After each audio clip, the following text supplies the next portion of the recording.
a young singer called Dion Boachi that I've heard. He's one of the ones that comes right after the Golden Three now. Talk about Kwame Eugene, Kiddy, and King Promise. When you take these three out, there's another boy. Why do you call them Golden Three? Because they are like the current benchmark for today's young artists. Right. And I'm thinking there's another boy that's also a singer. But King Promise is Nanadu's nickname. You might think he's the one you're talking about.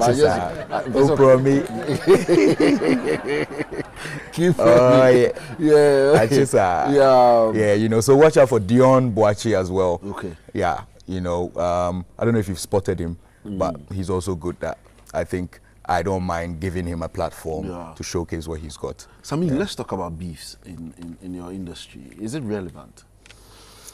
I wouldn't call it relevant, but it is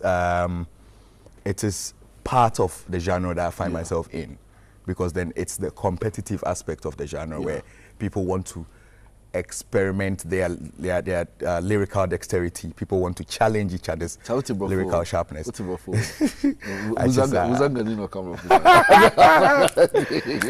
the Gata man will speak correct English. Correct English.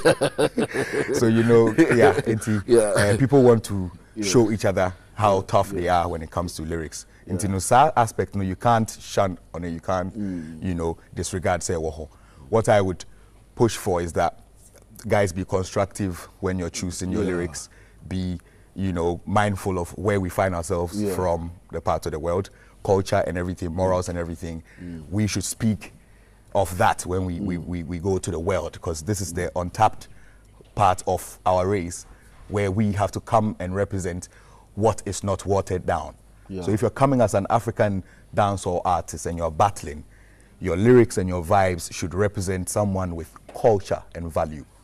That's where I make the difference. Yeah. Let me ask you about Shatta Wale. Not to take your time to talk about it, but you made a song that people think was a beef song for Shatta Wale, and it became a hit. Do you love these things? Scatter Bad Mind. Hey, Charlie, that song kill me. Where did you get that venom from? I needed to respond to him after he had been doing it for so long, and there was a good chunk of people that believed most of his fabrications about me, most of his jokes about me. So I needed to come out and do a constructive song, radio friendly, so people can understand exactly what's happening. Yeah, so I had to make sure it was loud. Thing. But let me find out, what is the relations between you and Shatta now? Is it still on the beef level? I saw Bolare trying to hold both hands in a photograph. How significant was that?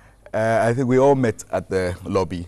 Bola was walking me out, and then he was also coming to see Bola. So Bola just seized the opportunity and grabbed the both of us and said, "Yo, you guys, what's going on? You need to do a show together and stuff." Have you thought about that?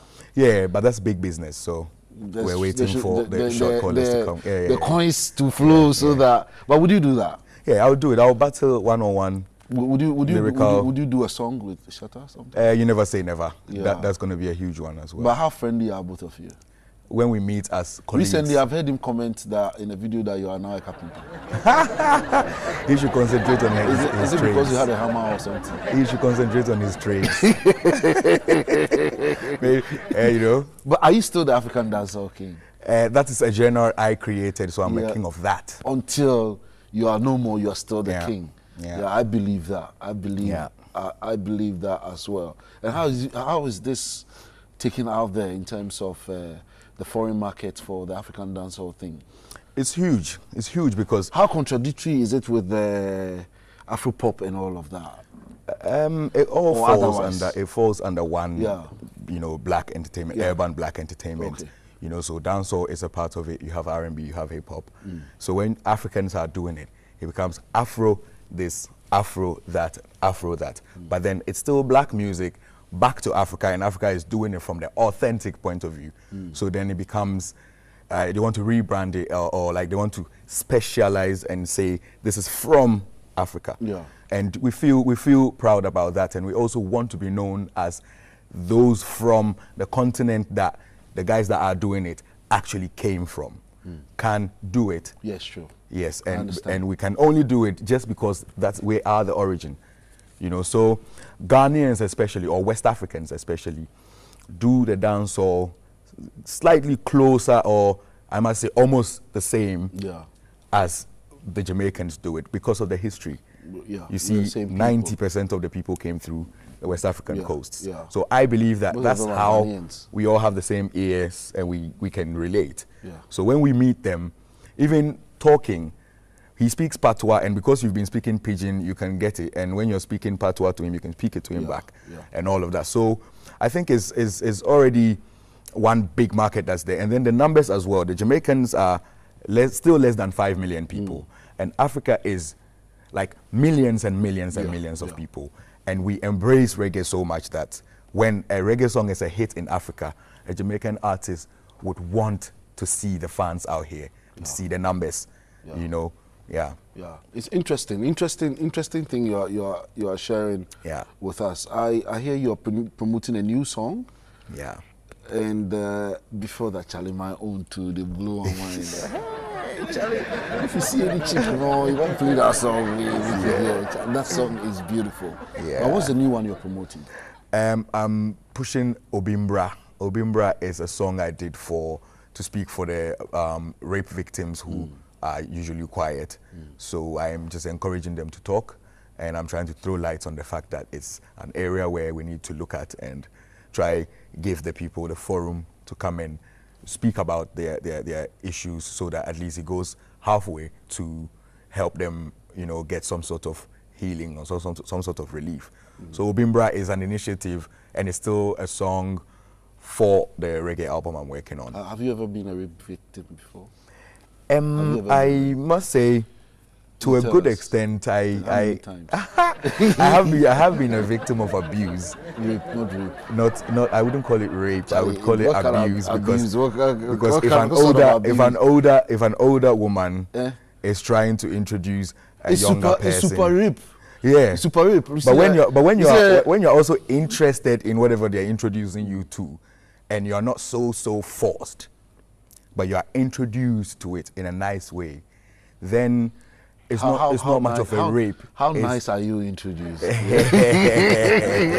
How nice. So this have to give you the visuals like so you see, when you grow and then you cast your mind back to these things and you hear real stories on international media, then you're like, it was rape, but you didn't think it was rape. You didn't think it was. Yeah. I didn't think it was rape because I had to also like frequently go check my friend. So after you were introduced, did you go back for some? I like the place. You like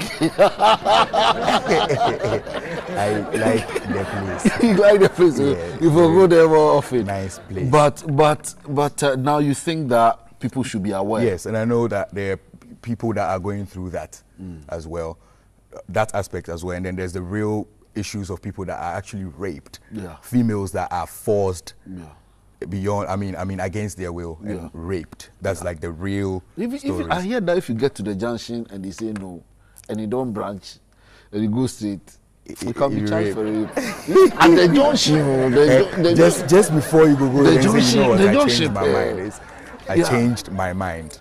Charlie, it will be small thing. It be serious though. Yeah. So the song is talking about that. Yes, it's talking about that. What's the level of promotion? Is it on radio at the moment? Yeah, it's on radio, it's on social media, it's everywhere. But we are working on a campaign that we're going to drive with that, and then you know, accompanying a video and all of that. Is the video out yet? There's a viral video out, but we're working on the real video.